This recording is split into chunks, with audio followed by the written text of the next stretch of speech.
maybe this episode will get used. It is much better than what my old notes say. So much better. This is Time with Tim.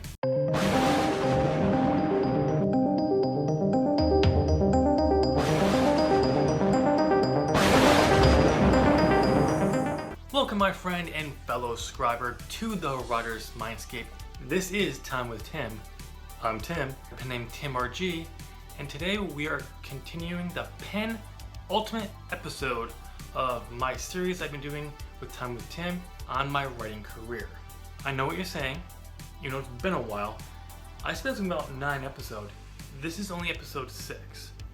Well, that's because, I actually took a look at my notes. These. When you look at these notes, you can see that I talk about stuff on multiple episodes that I already covered in another video. Why? Because I think when I wrote those notes, it was mostly just because I was reflecting back on stuff I already talked about, but I didn't do that when I filmed it. I basically kept it to the stuff to the video. Yeah, we're gonna just wrap this up with next episode in the series, which will be the next episode of Time with Tim, whether that be next week or the following week. Because we're gonna start a new series after that, where we're gonna dive into my whole arterial story arc, my multiverse, my Cosmere, my Dark Tower, if you want to name a few other ones that are out there, like for Stephen King and Brandon Sanderson. I was supposed to do that here. I actually mentioned that in other episodes, and I actually wanted today's episode to be about that. But when I looked at my notes, I actually realized it's not nowhere on those notes. And I was just like, I know I planned on talking about that. And I think it's because the last episode I talk about a new approach to things. And I was just like, but I never talked about the others. Why? I decided we'll make that its own series after mapping out the entire thing I wanted to talk about and how long it would be. As much as I don't mind talking about doing like a 20-30 minute episode here, I don't want to be posting an hour and a half long episode. So that will be the new series we'll be starting in a few weeks. So today we're gonna start with the next chapter in my writing career that was a big issue in affecting why I am where I am. All that being said, let's jump right into the harder things. So this episode I refer to as writing and structure. What I mean by that is more like knowledge than the writing. And yeah, you'll get it when I get going. So to start this all off, what do I mean by writing? We'll get to structure as in story structure in a little bit, but what do I mean by the writing and by the knowledge?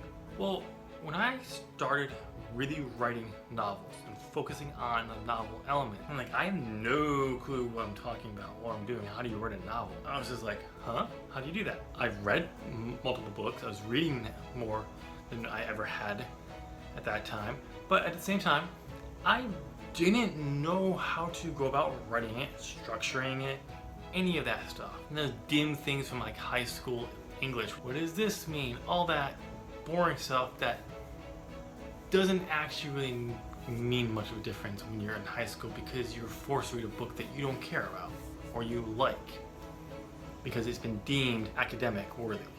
It's not. Just because it's seen as a classic doesn't mean you couldn't read something like, I don't know. I was just like, what am I gonna do? So I found books through Amazon, Barnes & Noble, Borders. Yeah, because Borders was a thing. That's dating me. It was still a thing. I'd go and I'd get books there and I would devour them. I was reading everything I could on writing, not just books. I mean, I was searching the internet. One of the book series I was reading at the time, I think it was called Dragon Era Myths. It was a Christian book series. This was during the time of my Christian heydays. I'd go on to the author's forum. He would talk about story writing. Through him, I got introduced to Ingram Manson, who was a friend of his, who is also known as the Snowflake Method. I actually just posted in my experience breaking down the snowflake method last week.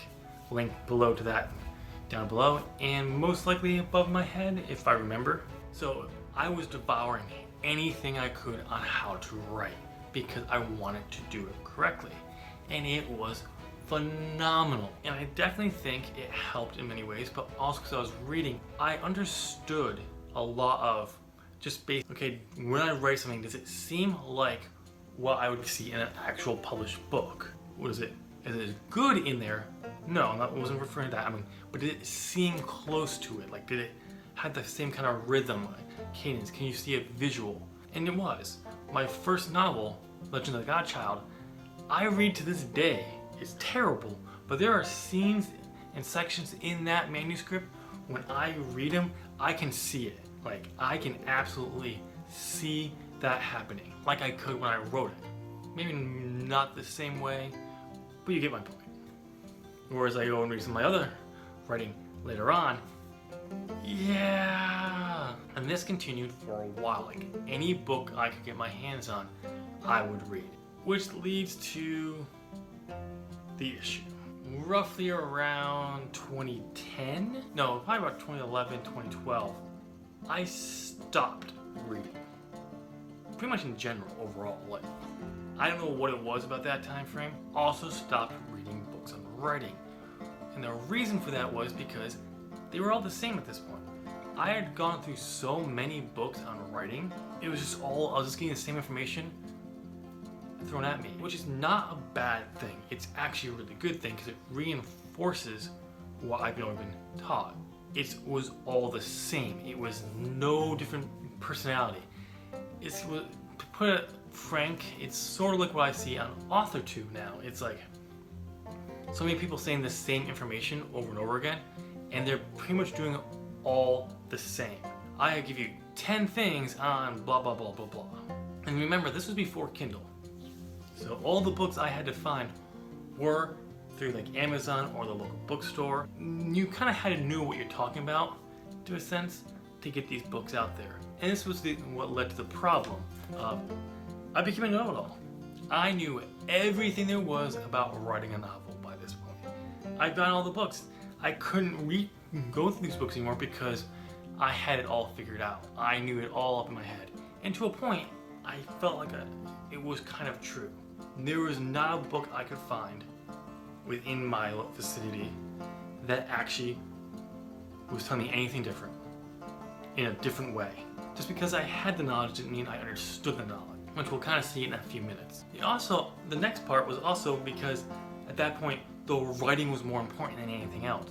Everything I wanted to do was focusing on my writing. Get a book published, get a book finished, and get it out to market, whether it would be through the traditional markets. This is around 2012, so the indie markets hadn't really established themselves. That taint of self-publish was still very much there. But that was my goal. Get something so I can at least be trying to get it sold. Find an agent. That was my goal. Now that we kind of talked about I was a know-it-all, I kind of thought I had it all figured out there, I couldn't learn anything else because I had all the knowledge. Now I kind of had to implement it, which was very true at the time. But there came another issue. One of the things I constantly was reading about was story structure.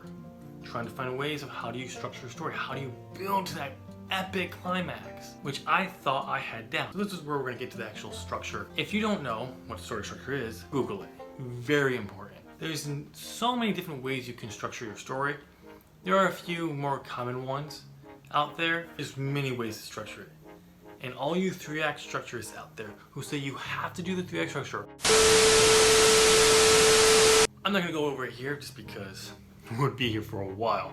And I actually have a video planned for In My Experience series that's going on story structure. I'll cover that stuff there. But go Google story structure. That's what you're gonna, because I'm not going to go into the details here. There are many methods. I knew them, I've read them, I've seen them throughout my reading and writing, and it was all up here. But I never actually structured my story. I structured my outline, I would say, not in a way that anyone who is following any of the other major structures out there would say you did, or I did. But I feel like I structured it to the point to build on conflict, building to points, and then releasing it. At least I thought I did. And again, I will defend myself to a point, but nowhere as I should. The reason of this is because I hate structure. Not just story structure. I'm talking structure. I don't like schedules. I don't like being told where I have to be somewhere at a certain time. None of it. I hate it. And you may say, well, why do you hate it? I think it just comes from being in a family where I had to do a lot of stuff, like family obligations, regardless if I wanted to do it or not, because that's what you do. Well, I don't want to do that. I want to do what I want to do. And being really controlled, I've always, basically since my teenage years, pushed against being controlled. And any form of structure, in my mind, is that, I would say. That's what a quick self-diagnosis or reason would be, I would say. There's probably far more to it than that. None of it. So when I see you have to have story structure, I'm gonna be like, hold my beer. I'm gonna prove you wrong because I know everything. I know it all about writing. But of course, because I hate it, I do very well when I actually have a structure. But my structures and my schedules don't last long because my constant no, I want to do this. I do very well with it. And when I actually force myself to actually structure a novel, using a structure point, I think I'll actually see how well the story comes out. So let's go back to my story structuring elements. I refuse to write out, saying this is the inciting incident. No, I knew what the inciting incident was. Generally, the inciting incident happened very quickly within the first chapter of the book. But I knew where I was moving into the second act, the midpoint, the climax. I knew all that stuff. Looking back on it, I absolutely believe that. Did I? It depends on the project, or let me rephrase that. What draft or version of the Marks of Valera or the Veil trilogy I was working on. It really depend on it. The more we got closer to current, no, I didn't. I believed I did, and the reason is because I just don't like doing that stuff. I had my bullets, I knew it in my head. There's no point of writing it down because I've tried doing that and I always fail. What I mean by fail is I just never finish because the idea of having to write that down, it's like securing it permanently. That is the 25% of the novel. That is the exact middle of the novel. Even though when I don't do that, and I knew that's the middle of the book, I'm fine with it. But saying it is the exact 50%, somehow locked it in like, no, you can't change it. It is Dad Sutter. Yeah, we're getting crazy. I just couldn't do it. And trust me, I've tried on multiple occasions through the snowflake method, through the 3-act structure. Never read the hero's journey because what they call each of those points, even though I read up on them, I still don't know what the they were talking about half the time. Now look at them now, I'm like, what the are you talking about? I've been doing writing for over a decade and a half for novel writing. And I still look at these things and like, so it just, I just couldn't do it. And I wonder why when I finish a draft or even get through second draft, I come away thinking, this isn't working, there's something missing here. I'm lacking something, there's a plot hole here because I don't have a structure. Yes, I have you can look at the story.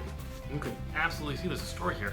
But is it actually me pushing towards this next inciting incidences? But because I didn't use any of them and just said, I understand story structure, I don't need to map it out. It was a failure. My characters, there's times when I was developing story plot points, I'm like, well, this will help affect him in the next book, part of his arc. But I never planned out the full-on change for my characters. I think part of it's because I like to figure that out, but at the same time, I'm a plot guy. I love great ideas. I love how they can look on screen, but getting behind the characters, which I do feel like I get behind them, but figuring out and really honing in on the issue that they're gonna have to overcome in the book, I've never really spent much time on it. I just like, it's again, in the back of my head, it will come out.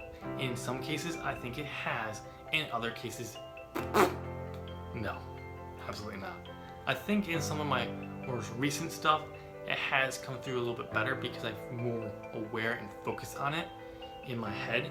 And I'm like, okay, this is what they need to overcome. This is what they're trying to change.